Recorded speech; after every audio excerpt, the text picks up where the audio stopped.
할렐루야. 153 저녁 기도에 오신 여러분들을 주님의 이름으로 환영하고 축복합니다.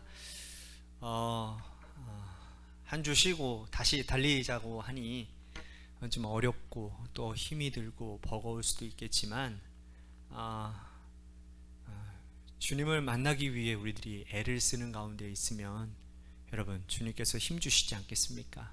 주님 만나기 위해 발버둥 치는데 주님 힘 안 주시겠습니까? 오늘 우리 주님께서 우리와 함께 하시고 우리에게 힘 주시고 이 기도회로 우리가 하나님 앞에 쭉 나아갈 수 있는 능력이 우리 가운데 임함을 우리들이 간절히 바라는 마음으로 우리 같이 주님 바라보며 이 시간 이 기도회에 임하는 우리 모두가 될 수 있게 되기를 바라겠습니다. 먼저 우리 같이 하나님 앞에 찬양하도록 합니다. 마라나타, 주 예수여 어서 오시옵소서. 우리 같이 찬양하도록 하겠습니다.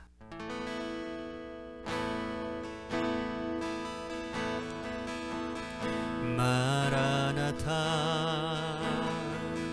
주 예수여 어서 오시옵소서. 땅의 모든 끝 모든 족속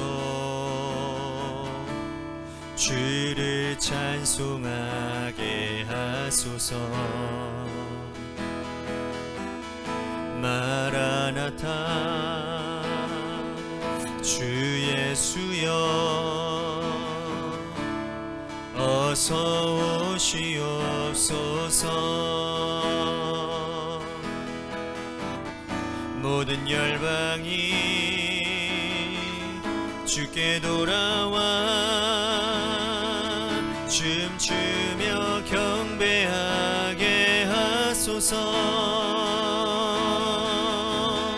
우리 주님 다시 오실 길을 만들자. 십자가를 들고 땅끝까지 우린 가리라. 우리 주님 하늘 영광 온 땅 덮을 때 우린 땅끝에서 주를 맞으리. 마라나타, 마라나타, 아멘. 주 예수여 오시옵소서. 마라나타, 마라나타, 아멘. 주 예수여 오시옵소서. 우리 주님 다시 오실, 우리 주님 다시 오실 길을 만들자. 십자가를 들고 땅끝까지 우린 가리라. 우리 주님 하늘 영광 온 땅 덮을 때 우린 땅끝에서 주를 맞으리. 마라나타, 마라나타, 아멘. 주 예수여 오시옵소서. 마라나타, 마라나타, 아멘. 주 예수여 오시옵소서.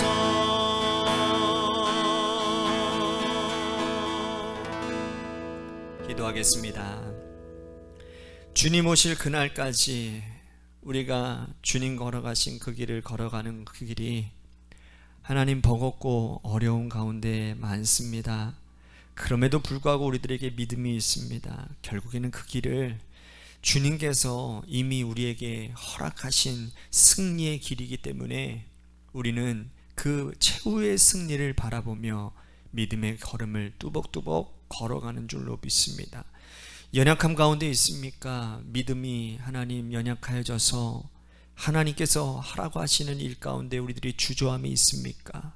하나님, 우리의 연약함을 누구보다도 잘 아시어 낮고 낮은 곳에 하나님 이미 주님께서 우리들을 위해서 우리의 눈높이에 맞춰서 오셨던 것처럼 그 주님이 우리들과 하나님 동정하셔서 우리를 이끌어 주시는 그 하나님의 놀라운 은혜를 하나님 우리들이 받아들이고 오늘도 연약함 가운데서도 주님과 동행하는 그 놀라운 일들을 하나님 우리들이 해내나갈 수 있는 우리 모두가 되도록 축복하여 주옵소서. 오늘 이 말씀 가운데도 하나님의 동일한 은혜와 축복이 함께하기를 간절히 소원하고 또 우리들이 이 시간에 하나님 앞에 간구하는 기도 제목들마다 믿음대로 응답하여 주시고 역사해 주실 줄 믿고 감사드리며 사랑이 많으신 예수님 이름 받들어 간절히 축복하며 기도하옵나이다. 아멘. 오늘 이 저녁 시간에 하나님이 우리에게 주신 말씀 보도록 합니다. 데살로니가전서 3장 12절에서 13절 말씀까지 우리 같이 함께 보겠습니다. 우리 같이 한 목소리로 다 함께 봉독하도록 하겠습니다. 시작. 또 주께서 우리가 너희를 사랑함과 같이 너희도 피차가는과 모든 사람에 대한 사랑이 더욱 많아 넘치게 하사 너희 마음을 굳건하게 하시고 우리 주 예수께서 그의 모든 성도와 함께 강림하실 때에 하나님 우리 아버지 앞에서 거룩함에 흠이 없게 하시기를 원하노라. 아멘. 오늘 이 저녁 시간에도 하나님의 은혜를 사모하셔서 이제 나오신 여러분들에게 하나님의 신령한 은혜와 축복이 함께 하시기를 바라겠습니다. 우리는 첫 번째 것에 대한 아주 특별하고 각별한 마음을 가지고 있습니다. 두 번째, 세 번째보다는 첫 번째 것을 크게 기억하고 또 크게 마음을 두는 경우들이 있지요. 첫사랑이 그럴 수도 있고요. 첫 번째 아이가 그렇고 또 첫 번째 발령지라든지 또 첫 번째 결혼기념일 등 첫 번째 것에 대한 기억은 우리의 기억 속에 오래도록 남아있는 법입니다. 어느 가정에나 자녀가 다 여럿이 있는데 그 중에 첫 아이에 대한 사랑과 기억은 남다릅니다. 둘째 아이, 셋째 아이를 사랑하지 않거나 덜 사랑하지 않는다라는 의미가 아니라 첫 아이를 낳아서 기를 때 아무것도 몰랐기 때문에 실수도 많이 하고 또 시행착오도 많이 했기 때문에 그 실수와 시행착오가 오래도록 기억에 남아있고 그 때문에 어려움을 겪었던 큰 아이에 대한 어떤 미안함도 마음속에 오래 가지게 되는 것이라는 거죠. 첫사랑에는 열정은 있으나 그러나 사랑에 서툴렀기 때문에 상대방에게 상처도 주기도 하고 또 안 될 말과 행동도 많이 하게 됩니다. 그래서 그 사랑이 가슴 아픈 사랑이 되고 마음속에 오래 남게 되는 것이죠. 첫 번째 직장에서도 마찬가지입니다. 잘하고 싶은데 일이 서툴러서 실패하고 또 실패하고 그래서 폐를 끼친 일들이 우리들의 마음속에 안 좋은 기억으로 슬픈 기억으로 남아있다라는 거죠. 사람들은 첫 번째 것에 대한 좋은 기억도 있지만 그러나 슬프고 아픈 기억도 오래도록 간직하는 법이라는 겁니다. 자, 바울은요 데살로니가 교회 성도들을 기억하고 생각하면서 이 편지를 쓰고 있는데요, 바울도 역시 같은 맥락에서 이 데살로니가 교회가 마치 첫 번째 교회처럼 느껴졌다는 겁니다. 사실 바울에게 있어서 이 데살로니가 교회는 첫 번째 교회가 아니었습니다. 그는 1차 선교 여행을 할 때 비시디아 안디옥, 또 이고니온, 루스라, 더베, 즉 갈라디아 지역 벨트 교회를 섬기고 그 교회들을 개척했어요. 하지만 갈라디아 지역 교회들은 극심한 고난이나 핍박이 있는 지역은 아니었습니다. 2차 선교 여행 때 이 데살로니가로 건너오기 전에 빌립보를 개척했는데 빌립보 지역도 그렇게 큰 핍박이 있었던 곳도 아니었습니다. 그런데 데살로니가는요 고난과 핍박과 환란이 지금까지의 것과는 상상할 수 없을 정도로 크게 몰려왔습니다. 그래서 그는 바울과 그의 일행은 떠나왔으나 그러나 거기에 남아있는 성도들은 그 고난과 핍박을 과연 잘 견딜 수 있을지, 핍박 때문에 고난 때문에 그들이 흩어져 버리지는 않을지 그런 염려와 걱정이 바울에게 있었다라는 거죠. 그래서 바울과 이 바울 일행은 데살로니가를 거쳐서 베레아로, 또 베레아를 거쳐서 아테네에 지금 와 있지만 그 걱정 때문에 어떤 일도 제대로 할 수가 없었다라는 겁니다. 그래서 바울은 참다 못해 디모데를 그곳으로 보내기로 결정을 합니다. 자, 1절과 2절 보십시오. 이러므로 우리가 참다 못하여 우리만 아덴에 머물기를 좋게 생각하고 우리 형제 곧 그리스도의 복음을 전하는 하나님의 일꾼인 디모데를 보내노니 이는 너희를 굳건하게 하고 너희 믿음에 대하여 위로함으로. 그러니까 바울과 실라와 디모데가 아테네에서 복음을 그런 전하는 자리에 있다가 이 데살로니가 교회에 대한 염려 때문인지 디모데를 다시 데살로니가로 보내기로 결정합니다. 가서 디모데가 그들의 어려움과 환난을 위로해주고 또 그리고 그들이 그 자리에서 굳게 환난 가운데 서 있기를 바라는 마음으로 디모데를 보냈다라는 거예요. 자, 3절 보십시오. 아무도 이 여러 환난 중에 흔들리지 않게 하려 함이라. 우리가 이것을 위하여 세움받은 줄을 너희가 친히 알리라. 자, 디모데를 보낸 이유가 분명하게 이렇게 나와 있는 것이죠. 아무도 이 여러 환난 중에 흔들리지 않게 하려 합니다라고 말을 합니다. 바울이 어떻게 결정하고 결단하고 기도한 것은, 이렇게 결정하고 결단하고 기도한 것은 우리들에게 아주 큰 의미를 가져다 줍니다. 환난 자체를 없게 해달라고 기도한 게 아니었다라는 겁니다. 아무도 이 환난 중에 흔들리지 않기를 바울은 구했다라는 거예요. 이것은 성경이 우리들에게 가르쳐주고 있는 십자가 영성이고 십자가의 고난의 신학입니다. 성경 전체는, 그리고 기독교 신앙은 고난 자체를 배제하지 않습니다. 그러나 세상의 여타 사이비 종교는 고난 자체를 없애달라고 자신들이 믿는 신들에게 구하고 바라지요. 하지만 우리 기독교 신앙은 고난이 반드시 거쳐야 될 성도들에게는 필수 과정이라는 겁니다. 왜냐하면 예수 그리스도께서도 고난당하시고 십자가를 지시고 죽으시고 3일 만에 부활하셨기 때문이라는 겁니다. 고난이 없으면 부활의 영광도 결코 존재하지 않는 것입니다. 믿음의 백성들에게 고난은 피할 수 있는 것이 아닙니다. 사람은 자신의 자녀들이 고난당하지 않기를 원하죠. 내가 사랑하는 사람, 무엇보다도 내가 아끼는 사람, 내가 그 사람의 이름을 불러가며 기도하는 그 사람, 그들이 고난의 자리에 피하기를 원합니다. 하지만 그거는 우리의 얄팍한, 우리의 얇은 생각일 뿐이지, 하나님께서는 그분을 특별히 사랑하시면 고난은 반드시 거쳐서 그 고난의 풀물을 지나가는 것이 하나님의 섭리라는 거예요. 야곱은 자기가 가장 사랑한 아들 요셉이 고통당하고 고생하지 않도록 하기 위해서 그에게 채색 옷을 지어 입히지요. 하지만 하나님의 생각은 달랐습니다. 그를 고난 가운데 내던지시고 그 고난에서 믿음의 연단을 잘 견뎌내서, 그래서 이집트의 총리가 되어 이집트뿐만 아니라 근돈 지역에 있는 모든 고난과 어려움을 잘 구원하는 총리로 주님 세우기를 원하셨다라는 겁니다. 그러므로 하나님께서 그의 채색 옷을 벗기시고 구덩이를 가두시고 이집트로 팔아 넘기시고 노예가 되게 하시고 죄수가 되게 하셨습니다. 이것이 하나님의 생각입니다.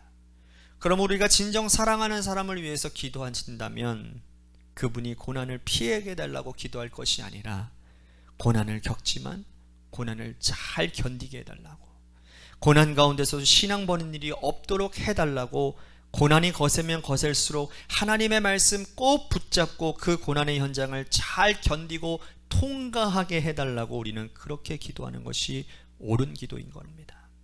그러면 하나님께서 진정 우리가 사랑하는 자들을 지키시고 돌보시고 우리의 자녀들, 우리의 가족, 우리의 이웃, 우리가 기도하는 자들의 고난의 현장의 곁에서 함께 하실 것이라는 거예요. 이것이 오늘 바울이 데살로니가의 성도들, 그들은 처음 믿는 자들이었고 그들은 초신자들이었는데 그럼에도 불구하고 그들에게서 고난이 없게 해달라고 기도하지 않는 이유라는 겁니다. 바울은 이렇게 디모데를 보내고 나서 얼마나 가슴 졸이며 기도했을까요? 흩어지지 않았을까? 배교하지 않았을까? 믿음을 꼭 붙들고 지내고 있을까? 그리고 바울과 실라는 아테네를 떠나 고린도로 자리를 옮깁니다.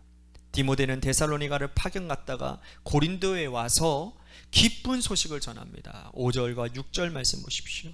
이러므로 나도 참다 못하여 너희 믿음을 알기 위하여 그를 보내었노니 이는 혹 시험하는 자가 너희를 시험하여 우리 수고를 헛되게 할까 함이니 지금은 디모데가 너희에게로부터 와서 너희의 믿음과 사랑의 기쁜 소식을 우리에게 전하고 또 너희가 항상 우리를 잘 생각하여 우리가 너희를 간절히 보고자 함과 같이 너희도 우리를 간절히 보고자 한다 하니.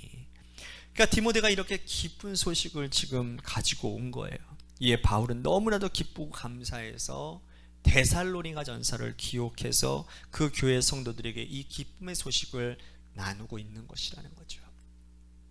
바울은 이렇게 그들이 환난 가운데서도 흩어지지 않고 믿음을 굳게 지키고 오히려 그 과정 가운데서 믿음이 더욱더 굳세어지고 커지고 넓혀졌다라는 소식을 듣고는 이제는 한시름 놓고 행복하게 이렇게 표현을 합니다. 8절 보십시오. 그러므로 너희가 주 안에 굳게 선즉 우리가 이제 살리라. 어때요? 안도의 한숨이 느껴지는 그런 구절 아닙니까? 살겠다라는 말을 사용했어요. 얼마나 걱정이 됐으면 숨이 붙어 있으나 숨 쉬는 것 같지 않은 그런 느낌이라는 거예요.